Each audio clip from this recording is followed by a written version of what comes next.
जय श्री कृष्ण। माघ मास मातम यज्ञ के कल के अध्याय में हमने 5 गंधर्व कन्याएं की कहानी सुनी, जिसमें वो कन्याएं ऋषिपुत्र को देखती है। ऋषिपुत्र को जब ये पता चलता है तो वो अंतर्ध्यान हो जाते हैं।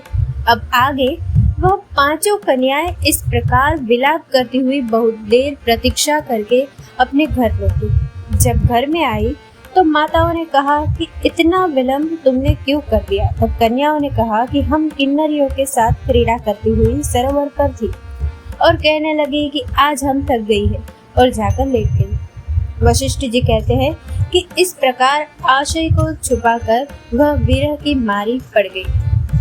उन्होंने घर में आकर किसी प्रकार की क्रीड़ा नहीं की। वह रात्रि उनको एक युग के समान ही थी। सूर्य नारायण के उदय होते ही वह अपने आप को जीवित मानती हुई माताओं की आज्ञा लेकर गौरी पूजन करने वह कन्याएं वहां पर जाने लगी। उसी समय ब्राह्मण ने स्नान करने के लिए सरोवर पर आया।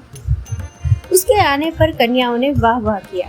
जैसे कमलिनी प्रातः काल सूर्योदय को देखकर कहती है, उसको देखकर उनके नेत्र खुल गए और उस ब्रह्मचारी के पास चली गई। आपस में एक दूसरे का हाथ पकड़कर चारों तरफ से उसको घेर लिया और कहने लगी कि मूर्ख, उस दिन तू भाग गया था लेकिन आज नहीं भाग सकता। हम लोगों ने तुमको घेर लिया है।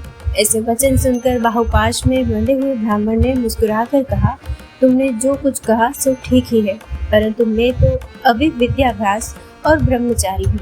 गुरुकुल में मेरा विद्याभ्यास पूरा नहीं हुआ है। पंडित को चाहिए कि जिस आश्रम में रहे उसके धर्म का पालन करे।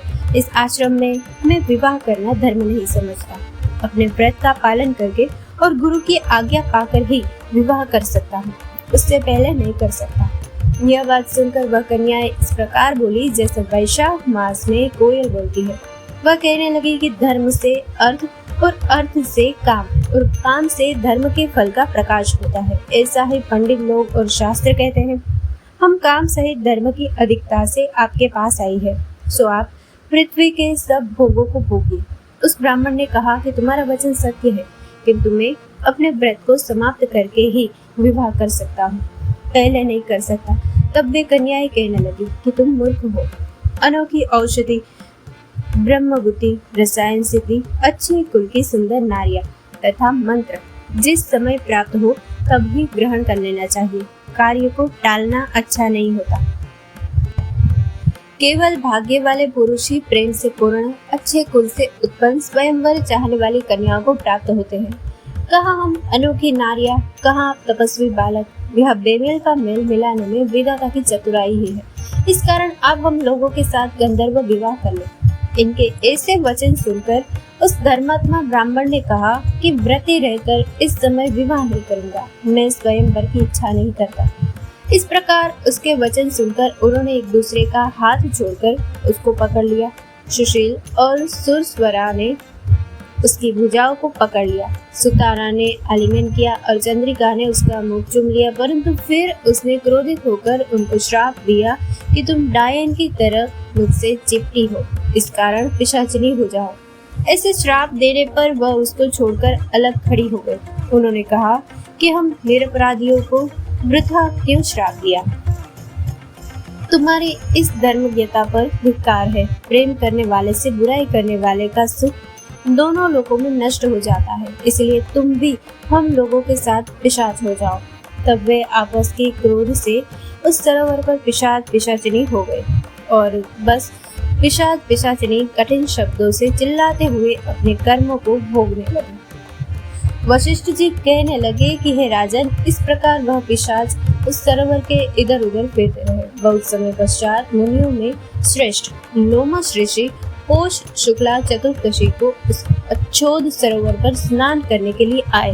जब क्षुधा से दुखी इन पिशाचों ने उनको देखा तो उनकी हत्या करने के लिए गोल बांधकर उनको चारों तरफ से घेर लिया। वेदनिधि ब्राह्मण भी वहां पर आ गए और उन्होंने लोमश ऋषि को साष्टांग प्रणाम किया। वे पिशाच ऋषि के तेज के सामने ठहर न सके और दूर जाकर खड़े हो गए। वेदनिधि हाथ जोड़कर लोमश ऋषि से कहने लगे कि भाग्य से ही ऋषियों के दर्शन होते हैं। फिर उन्होंने गंधर्व कन्या और अपने पुत्र का परिचय देकर सब वृतांत सुनाया और कहा कि हे मुनिवर, यह सब भी श्राप मोहित होकर आपके सन्मुख खड़े हैं। आज इन बालकों का निस्तार होगा, जैसे सूर्योदय से अंधेरे का नाश हो जाता है। वशिष्ठ जी कहने लगे कि पुत्र के दुख से दुखी हुए वेदनिधि ब्राह्मण के इससे वचन सुनकर लोमश ऋषि के नेत्रों में जल भर गया और वेदनिधि से कहने लगे कि मेरे प्रसाद से बालकों को शीघ्र समृद्धि पैदा हो। मैं उनका धर्म कहता हूँ, जिससे इसका आपस का ज्ञान विलीन हो जाएगा। कल माघ मास मातम्य के अध्याय में आगे कथा सुनेंगे। इस वीडियो को अधिक से अधिक शेयर करके अपने शास्त्रों को ज्यादा से ज्यादा प्रचार करें। जय श्री राम।